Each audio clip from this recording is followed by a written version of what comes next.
Welcome to the Growth Through Adversity podcast, where men are forged, not coddled.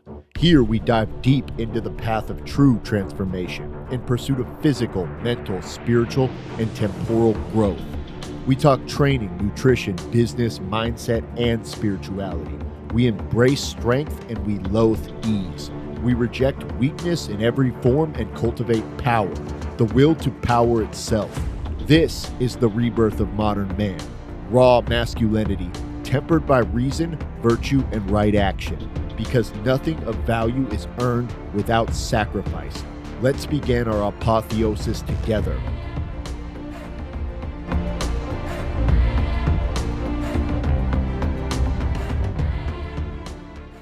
Welcome, everybody, to another episode of the Growth Through Adversity podcast. This morning, per the request of one of my clients, we're going to be discussing rest and recovery, both intra-workout rest, so rest that occurs between our sets, between our exercises, things of that nature, and then longer duration rest, the bigger picture, the macro picture of rest, which is our rest days and our sleep and our overall recovery on the macro scale. So if you're a part of my program, you know that I give you a very generic recommendation on how long to rest per exercise. And I'm going to kind of break down why. So one of my clients, again, asked me to do this class because she didn't understand why we were resting between sets and what the exact mechanism is for it. And so we're going to go through the whole thing and break it down really good. So number one, whenever we're working out, we're expending energy, and energy in the body is very complex, like energy anywhere else. So energy is driven by a molecule called ATP, which means adenosine triphosphate. It's a certain type of molecule that's stored within the cells and muscles, and it has 3 phosphate molecules on it. When your body needs to create energy, it breaks off one of those phosphate molecules. That happens a billion times throughout a muscle that releases enough energy for that muscle to contract, right? Absolutely fascinating process, how it all works. Chancey, what's up? We are doing the rest and recovery. You've only missed about 10 seconds, so you're right on time. So that happens. So ATP is the molecule, adenosine triphosphate is the molecule that resides in the cells within your muscles.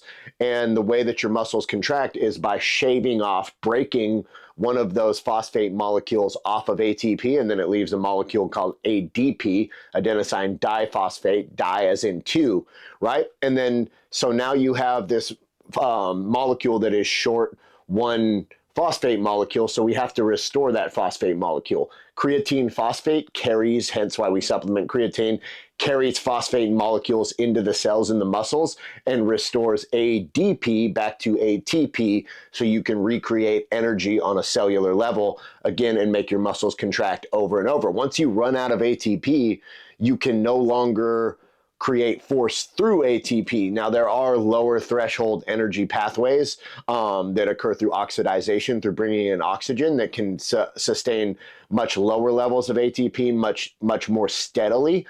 But you can't do anything over 60 or 70% max intensity. So nothing like sprinting, nothing like plyometrics, and nothing like lifting weights, nothing that requires explosive activity without ATP being the driving force of cellular energy behind it. And the most efficient way to do that is to use the ATP stored within your muscle cells, right? So your body has a couple different processes, and we won't go into it because it gets pretty nerdy talking about how exactly your body regenerates ATP, but there's 3 different pathways. There's the oxidization pathway, which is endurance, and that can create very small amounts of ATP and sustain relatively low intensity activity for a very, very long time. And then there is there's the more anabolic pathways that can create larger amounts of ATP, but they take longer to restore your ATP stores, and therefore you can then generate more ATP and generate more force. So we won't break down all the different energy pathways there, but there's an aerobic one, which it means coming from oxygen, and then there's 2 anaerobic pathways, which mean existing without oxygen. So that's the stored energy, glycogen, ATP within your muscle cells. So this takes time to restore these things. On average, ATP can be restored mostly in about 2 to 3 minutes. But if you exhaust your ATP stores completely, like with a really, really heavy, really intense lift, that can take upwards of 8 minutes to totally restore ATP. So it takes a little bit of time. So that's where those rest sets come in. Lifting weights is an anaerobic exercise, right? So it exists without oxygen. It's a high threshold energy activity. So we're using the energy that's stored within our muscle cells to create the energy needed to contract our muscles. So in order to keep contracting our muscles, we have to restore that cellular energy through resting. So that is the main predominant reason why we rest. Again, it takes about 2 to 3 minutes for creatine phosphate to cycle more phosphate molecules into your cells and for your cells to rebuild ATP from ADP so that you can continue to contract your muscles and do high intensity activities. So if you cut rest short, what's going to happen, and you're going to notice this, and you can even experiment with this a little bit, is if you cut your rest short, you notice that your reps are going to go down, your power is going to go down, your strength is going to go down, which overall is going to manifest as a decrease in intensity and tension on the muscle. So a decrease in the capacity and capability for the muscle to grow and become stronger. So that's really why we rest, because you could do your sets back to back to back. And if you do like your first set, 5 reps, RPE of 8, really tough set, and then you rest like 10 seconds and you do another set, you're not going to get 5 reps. You'll probably be lucky to get 1 or 2 reps. But if you rested 2 to 4 minutes, you would be able to get another 5 reps. So that's 3 more reps that you're going to get out of resting. So that's 75% more tension that you're going to put on your muscle. That's 75% more stimulus that you're going to put on your muscle. And that's 75% more of an opportunity for that muscle to undergo the processes that it needs to grow. So this is absolutely essential for creating enough of a workload on the muscles to be effective and get you the results that you want. So that's the muscular and cellular component to resting. There's another very important component that involves the central nervous system. So big lifts, especially big compound lifts like deadlifts, squats, bench presses, overhead presses, anything where you're moving multiple joints at once. What's up, guys? Where you're moving multiple joints at once and you're doing these big, powerful compound movements, they put a fuckload of strain on your central nervous system. So it manifests itself as fatigue, not just in the muscles, but in the central nervous system. And this fatigue is cumulative. So as you go, if you're not resting and recovering, you're just frying your fucking central nervous system. And this is the main component. Like, I think it's way conflated: overtraining, overreaching syndrome. I work with a lot of different people, and I don't honestly can't say I've ever truly seen a true case of overtraining, but hypothetically, this is what happens because we rest, because we program intelligently, because we eat adequate nutrition. There's a lot of components that go into this that stave off overtraining and overreaching, but it is predominantly if you're not giving your central nervous system the ability to rest and recover itself, it's going to fry itself out and you're going to get burned out and you're going to go into first an overreach state, which is the precursor to overtraining, and then you're going to go into overtraining, which takes fucking months to recover from, and your performance will decrease, your muscle growth will decrease, you'll have all kinds of bad, your libido will go down, you won't be able to sleep, your joints will fucking hurt, you'll be much more likely to get injured. Nothing good comes from being in an overreached or an overtrained state. Now, again, I think people are overcautious about avoiding that because most people are undertraining rather than overtraining. But with high-level athletes, and once you get your body broken in, and really with anybody, if you're not eating right, resting right, sleeping right, recovering, you're at much higher probability of ending up in an overtrained or an overreached state, which is not a good thing. So we need to let our central nervous system recharge. And it's also, because if we don't, it's also going to affect our performance. In intra-workout, we're going to see a decrease in velocity, so the ability to move things with force, so bar speed, and we're going to see a reduction in strength and power. None of these are optimal for maximizing muscle growth or strength gains. So goal specific rest guidelines. So if you go and you pull up like any sports science textbook, they will have very generic rest tables. And that's what I put into your program. For anybody that's in my one-on-one coaching, you know, there'll be a recommended rest, 1 to 2 minutes, 2 to 3 minutes, whatever the fuck it might be. So those come right out of like the textbook of, so for power ranges, so think like 1 rep maxes, max intensity sprints, box jumps, anything where you're trying to exert maximal force for a very short burst.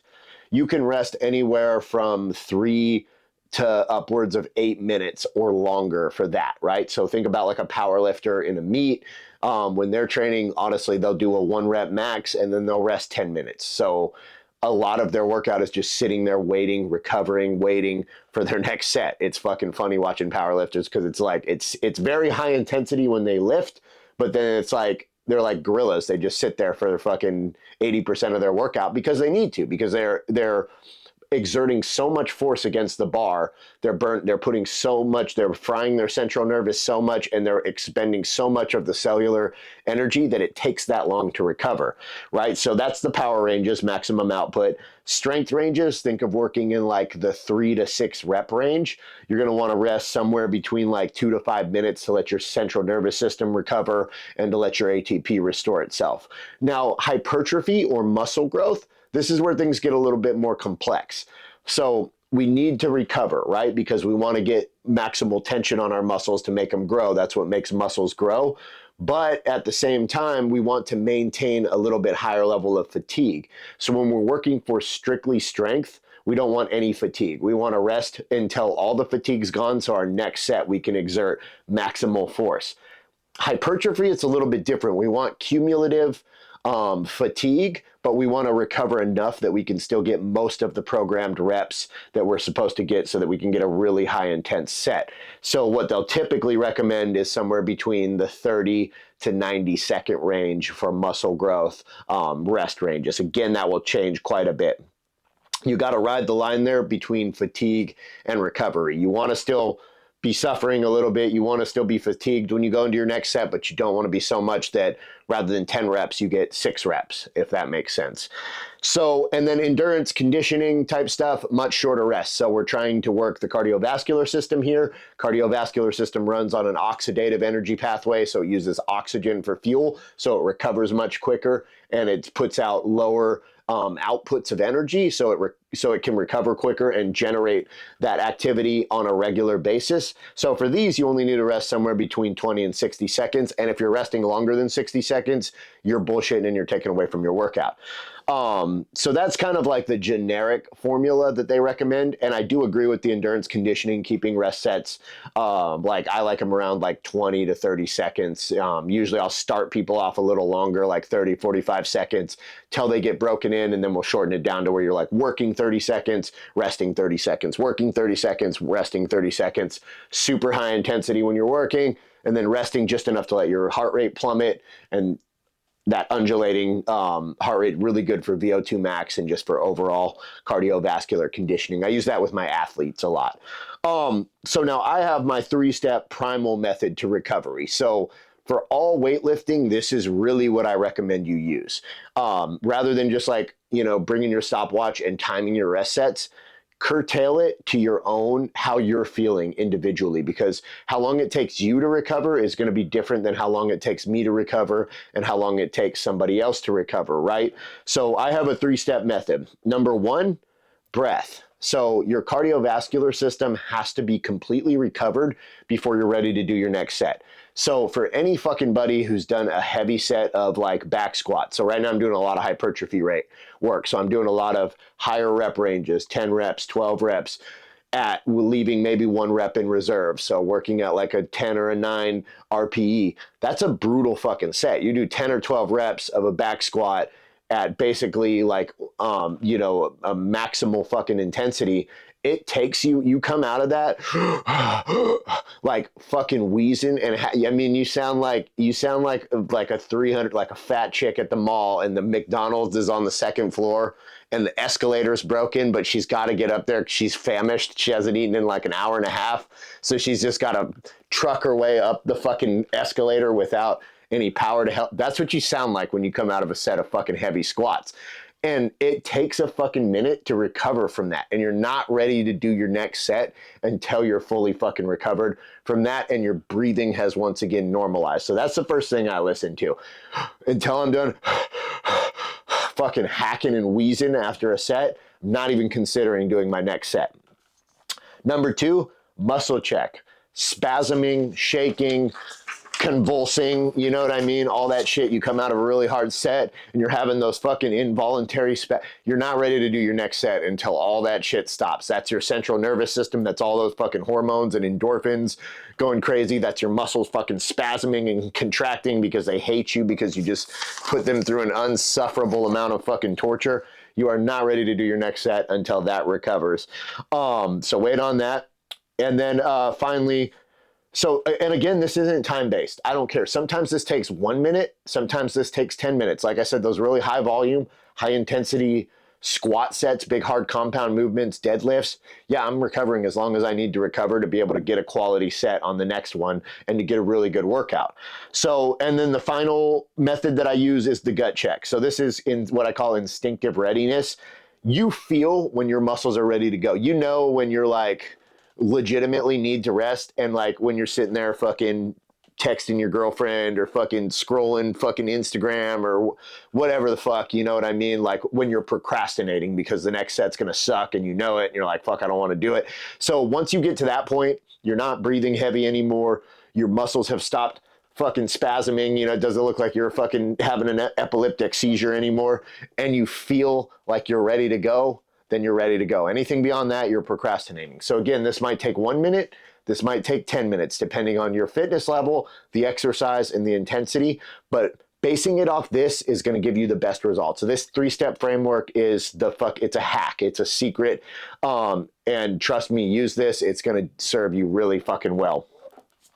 So now we need to talk about sleep, because literally every fucking application I go over with a new client, I don't think I've ever had a new client tell me they have optimal sleep. There's like 3 different categories you can pick from on my onboarding questionnaire, and like one is like optimal, which is 8 hours plus of sleep, and then there's like suboptimal, which is like 7 to 9, and then there's like poor, which is like 6 to 7, and then there's like horrible, which is less than 6. And 90% of people sign that like 6 to 7 range. And honestly, that's virtually what I get most nights too. So I fucking get it. It's hard to get 8 hours of sleep, but it's fucking super important. I have gotten to where most nights I get 7 now. I've changed my whole schedule, cut out a lot of like the really early morning training and shit I was doing, because I know how important it is. And I fucking feel better. Like my mind feels clearer. My mood feels better. I didn't really realize it when I was getting up at 4 o'clock in the morning and I was sleeping like 4 or 5 hours a night. Like I was just had that like macho fucking thing going, and I was like, yeah, I'm fucking fine, I'm good. I didn't realize how much that shit was fucking impacting me until I like stopped until I started getting 7 hours of sleep, and I was like, yeah, damn, I was leaving a lot on the table. So yeah, sleep is super important. I know it's hard because we're busy, demanding careers, training, and then time with family. Like a lot of the only quiet time I get with Katie is fucking, in the evening, 8 o'clock, 9 o'clock. So I don't want to like go to bed early. I want to spend some time. So I fucking get it. But trying to figure out making efforts on sleep is going to be super important. So why is sleep the king for recovering? Number 1, sleep. We become a fucking hormonal factory in sleep, and it absolutely stimulates muscle growth. So dream sleep stages 3 and 4. So there's 4 stages of sleep. Number 1, there's wakefulness. And then number 2 is, number 1 is light sleep. Number 2 is REM, rapid eye movement. So this is like when you're dreaming. So we spend a lot of time, like probably like 70% of the night, 60% of the night in light sleep. Not really a lot happens in light sleep on a like hormonal, metabolic, and recovery level. So it's probably there's a lot that happens with like processing in the frontal cortex. So for like discipline and like decision making and mood and rationality, a lot of that recovers in light sleep. So it is definitely important. REM is kind of like that processing conscious thoughts into memories. So it kind of is like our brain's like filtering system of like making sense of this fucking reality that's crazy that we live in. So super important. But then 3 and 4 are the 2 layers of deep sleep. So 3 is deep. 4 is like Jason Bourne syndrome deep. 4 is like if somebody wakes you up from like stage 4, it's like you are disassociated with you don't know who the fuck you are for a couple seconds there. So if you ever been waking up like that, that is a dick move by whoever did it, because you were in deep sleep 4. Your body was a hormonal factory. You were creating testosterone, fucking growth hormone, good muscle, protein, muscle synthesis, and they fucked you. But that's okay. It happens. We got to deal with that. So stage 4, super important, but 3 and 4 in general, deep sleep. This is when growth hormones secreted. So in kids, teenagers especially, growth hormone levels are really high. That's why they're so fucking tired all the time. That's why they sleep so fucking long. That's why they can go to bed at 8 o'clock at night and sleep till 2 o'clock the next afternoon. Growth hormone makes you sleepy, and then your body secretes more of it at night while you're sleeping. And so it's kind of like creates a feedback loop there. But it helps you recover. It helps your muscles grow. It fucking cooks fat off of your body. Super important. Testosterone is also secreted for males when they, well, females too, just at much lower levels while you sleep. And then our other hormones, our other sex hormones that have an important effect in anabolism and catabolism and muscle growth and all of these different things, all kind of regulate themselves at night while our body's sleeping. They all come from the different glands in the brain, the pituitary gland, stuff like that. Communicating with our sex organs and secreting these hormones. And this process happens when we're unconscious, and specifically when we're in deep sleep. So very, very important. Protein synthesis also spikes exponentially. So that's the process of your body building new muscle tissue. Is protein synthesis, taking in protein that you've dietary protein and the amino acids and breaking it down and reappropriating it into muscle tissue. So actually regrowing muscle happens while you sleep. And then cortisol drops. So cortisol is a catabolic stress hormone. Working out, exercising releases cortisol. Anything that's fucking stressful. It's a fight or flight hormone. It has a lot of good benefits for like survival, the adrenal glands, all that kind of stuff. We talked a little bit about this last week or the week before.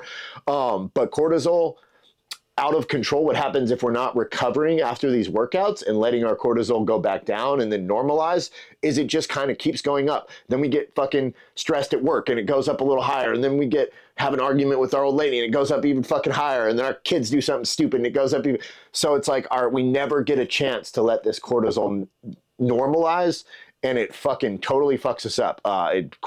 Long-term cortisol overstimulation has all kinds of downstream effects that are not good. So managing cortisol is managed while we sleep. It's managed in rest, recovery, kind of deprogramming, deloading, de-stressing yourself. Finding whatever it is that does that for you is super important. Outside of training, obviously, because training is one of the things that like keeps me from losing my fucking mind, but it also spikes cortisol. So outside of that, I have time outside, I have hunting, I have archery, other stuff like that you really like, that you really enjoy, that just like gets you away and gets you to where you're like not fucking stressed. Super important. So I'm having a big cortisol problem with one of my athletes right now, and it's causing water retention, and they're not losing weight, and it's a nightmare right now. I think we got it solved. Another way to deregulate cortisol, carbohydrates. So a diet rich in carbohydrates. So that's why I always tell people I don't like to diet people more than 3 months at a time, because then it's like your metabolism slows, your cortisol levels go up, and eating a carbohydrate rich diet for a couple of weeks, like really high carb diet for a couple of weeks, can totally baseline that out. So that's kind of what we're playing with them, is having a couple refeed cheat days every week with really high carbs to try to fucking normalize some of the stress hormones that they got going on with them. But it's a nightmare. So super important. And then also fat loss and muscle growth and muscle wasting, catabolism, atrophy are heavily associated with sleep. So there is a fucking awesome study that I read that was relatively recent. It was 2016. They had two groups of people. They ate the exact same diet. They were in a small deficit, 200 or 300 calories for 8 weeks. It was a weight loss diet. The only difference they did the same training, they ate the same foods, the same macros, the same fucking everything. Really well put together, well structured study. The only difference in it was that one group slept 8 hours. The other group slept somewhere between 6 and 7. So not much of a difference. And we always feel like, man, if we got 6 hours, we won. Or if we got 7, we really won. So even at this hour difference between 8 and 7 hours, the group that got 8 hours of sleep, both groups lost the same amount of weight. It was like 6 pounds or something in 8 weeks. So both groups lost the same amount of weight. But the group that fucking slept 8 hours, 75% of that weight loss came from fat mass, right? Just like you want. You don't want to lose any of that hard-earned muscle. You want to lose fat. The other group, 75% of their weight loss came from lean muscle tissue.